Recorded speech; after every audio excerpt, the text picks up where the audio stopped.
Assalamualaikum warahmatullahi wabarakatuh. Perkenalkan, nama saya Muhammad Egis Sanusi. Kembali lagi di DN Podcast.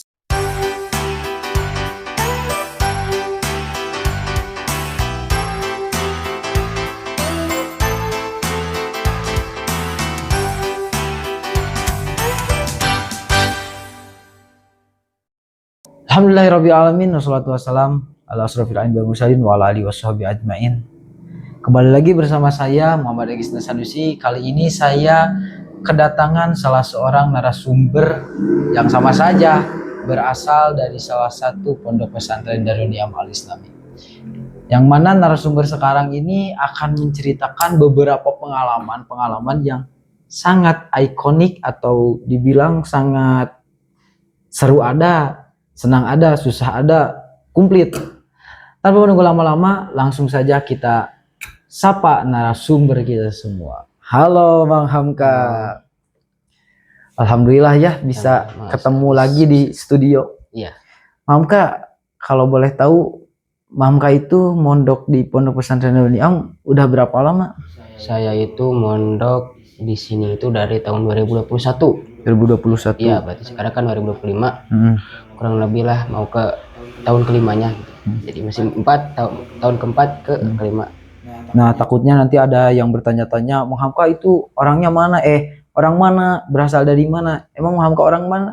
Saya asal dari Subang. Subang itu. Masa gitu tahu? Subang itu Bandung Barat bukan sih? Aduh, ini nggak tahu. Subang itu masuk ke kabupaten. Kabupaten. Oh, jadi udah terbentuk Ya, jadi udah, kabupaten. Kabupaten dong, Subang itu. Kota Ganas disebut. Kota Ganas. Ya. Oh, jadi sama kayak Cimahi yang dulunya masih bergabung sama Bandung Baratnya. Enggak, beda. Subang dari dulu juga. Ente Cimahi sebelumnya. Oh, Cimahi. Ya sebelumnya. Gabung sama Bandung Barat bukan sih? Iya kan, sekarang udah pisah ya?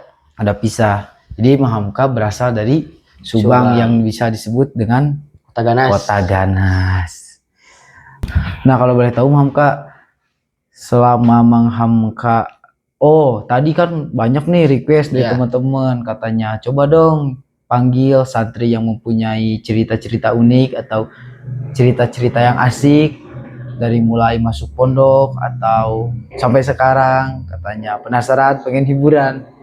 Nah, kalau boleh tahu, setelah saya tanya-tanya, katanya benar Bang Hamka punya cerita-cerita yang dibilang unik, ada susah ada, semuanya ada aja. Di sini, aduh.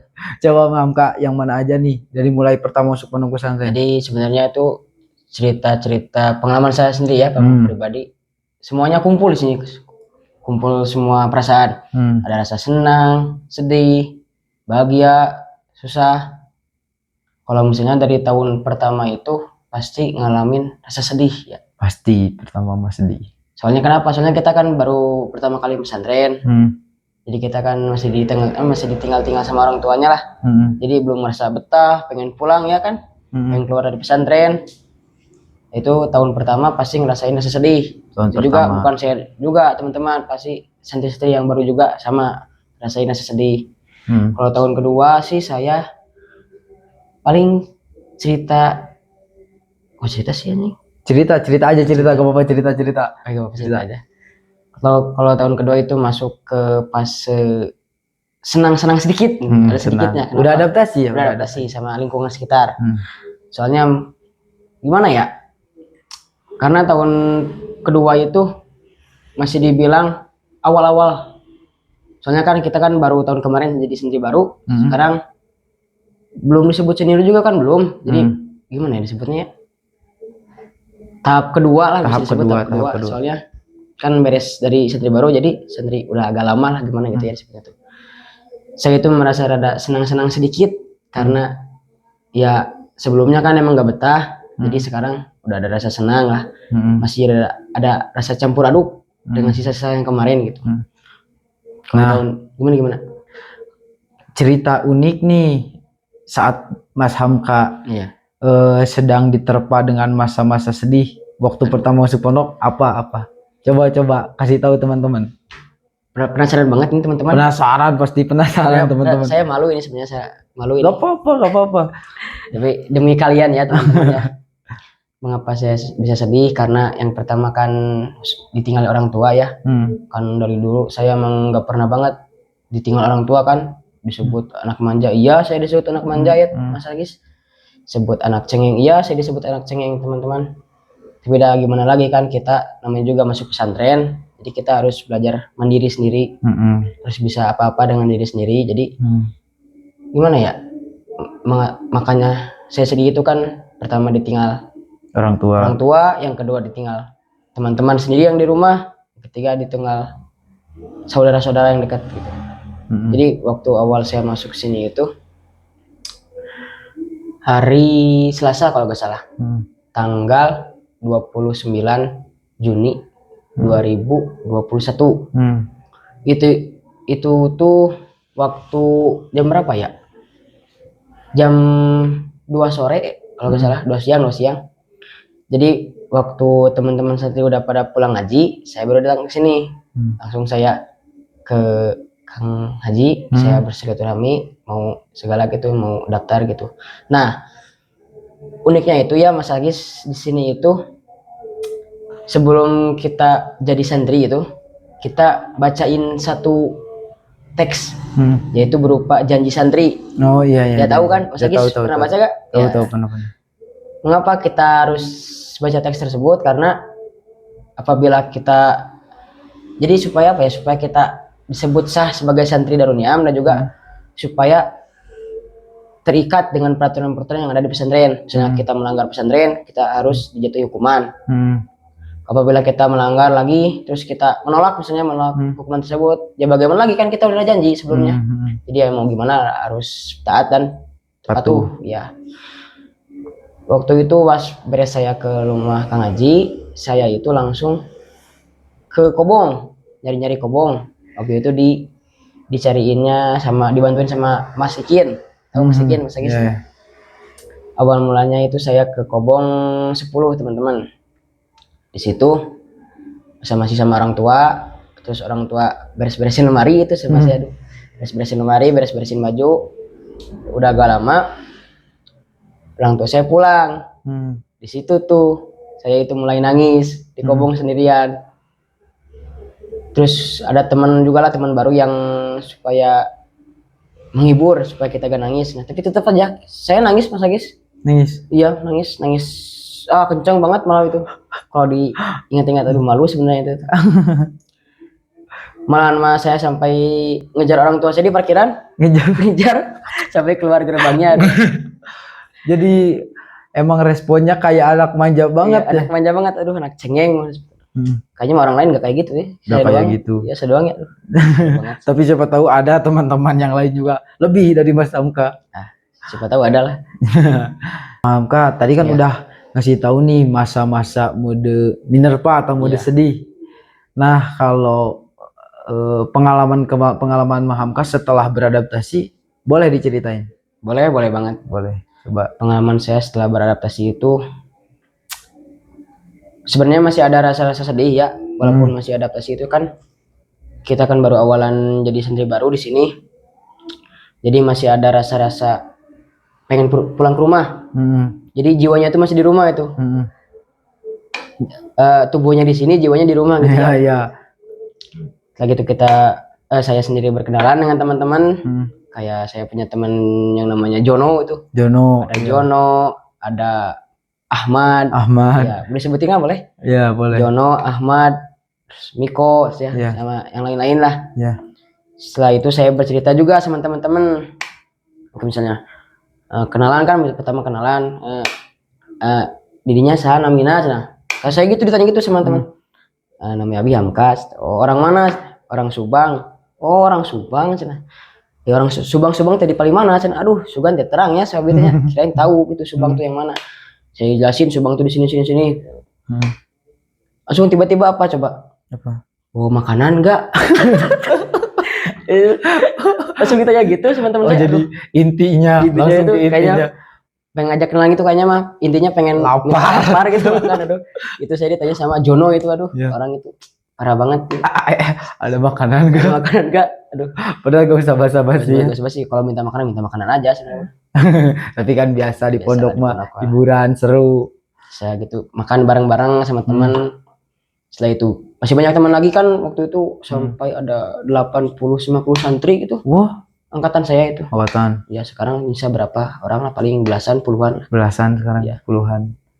Terus Nah, kalau masa-masa di mana Mang Hamka udah mulai beradaptasi, ya terus masa-masa ada masa sulit lagi atau terus sampai sekarang udah senang? jadi setiap hari kan main bola itu.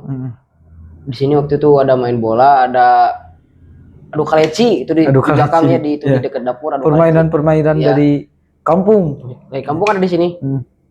Terus ada waktu itu kan setiap, kalau gak salah setiap sebulan sekali gitu ya, ada, oh bukan sebulan sekali, kalau gak salah itu 3 bulan sekali atau apa gitu, ada aktivitas kayak ngebedah balong gitu di sini. Jadi teman-teman pada ikut kan, pada ikut ngalalauk lah di situ, ikut pada ngambil ikan. Jadi saya juga senang gitu ya, masih bisa dengan teman-teman melakukan aktivitas yang sangat senang. Nah, tadi kan udah melewati Ya. masa-masa senang, katanya bisa ngebedah balong, Ngebedah balong ya. waktu adaptasi. Nah, setelah momen-momen senang itu, Mamka ada aja, pasti ada, tadi juga udah bilang katanya ada momen Ya. susah setelah senang. Ya. Nah, kalau boleh tahu itu apa tuh? Momen susah itu karena, mengapa saya menyebutkan momen susah, karena rintangannya berat. Jadi waktu itu tahun ketiga kan, kelas 3 sanawi. Kalau misalnya kita mulai kelas, kita harus punya sertifikasi matan. Salah satunya syarat kenaikan kelas. Jadi waktu kelas 3 sanawi itu syarat naik kelas ke 1 aliyah harus bisa setor 500 bait. Alpiyah, ya alpiyah, 500 bait alpiyah. Karena waktu itu hafalan kita udah sampai alpiyah. Mengapa saya sebut susah? Karena sebenarnya saya tuh orang yang suka malas-malasan gitu, disebut rajin enggak, disebut soleh juga enggak terlalu gitu lah ya. Orang malas-malasan, enggak terlalu suka ini itulah. Soalnya dari dulu juga emang enggak punya ada watak rajin gitu ya. Jadi emang suka malas-malasan aja. Cuman jadi dari waktu itu saya berubah pikiran. Kok kayaknya bisa dilewatin ya setoran hafalan itu. Coba-coba gitu saya menghafal gini gitu. Ternyata susah banget gitu ya. Nalar 1 bait juga, aduh sampai kepala juga pusing gitu. Tapi kayak paribasa mabok talaran gitu ya, rambut sampai rontok gitu. Pernah saya ngalamin. Pernah rambut sampai rontok karena menghafal itu Alfiya bin Malik. Di waktu itu saya menghafal Alfiya bin Malik, dan alhamdulillahnya gak nyangka banget bisa tamat waktu itu. Karena saya gak nyangka itu, kenapa? Karena ya dari waktu itu juga gak ada niatan buat sampai tamat gitu ngapalin apa itu. Cuman kayaknya mah waktu pertengahan tahun gitu saya berubah pikiran gitu ya. Jadi, oh ya kayaknya mah bisa gitu kalau sampai ke tamat. Jadi terus sampai ngapal terus sampai terus-terusan gitulah, gak berhenti. Menghafal udah jadi makanan sehari-hari. Makanan sehari-hari sampai lupa mandi waktu itu, aduh. Lupa mandi. Dan kalau sampai sekarang nih, talaran udah nyampe mana?